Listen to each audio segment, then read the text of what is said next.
Əbu Zər radiyallahu belə demişdir: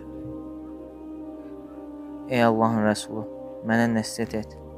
O belə buyurdu: Çox gülməkdən çəkin. Çünki çox gülmək qəlbi öldürür, üzün nurunu aparır.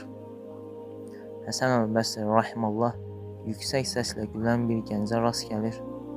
İmam o gəncə yaxınlaşaraq deyir: Oğlum, sən Sırat körpüsündən keçmisənmi? Yox. Hara düşəcəyini, cənnətəmi, cəhənnəməmi bilirsənmi? Yox, bilmirəm.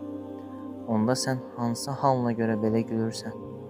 Bu hadisədən sonra heç kəs həmin gənci yüksək səslə gülərkən görməmişdi. İmran əl-Xəyyat rahimallah belə demişdir: Biz İbrahim ən-Nəxain rahimallahı ziyarət edərək yanına daxil olduq və o ağlayırdı. Biz dedik: Səni ağladan nədir? Dedi: Ölüm mələyini gözləyirəm. Bilmirəm, məni cənnətlə yoxsa cəhənnəmlə müjdələyəcəkdir.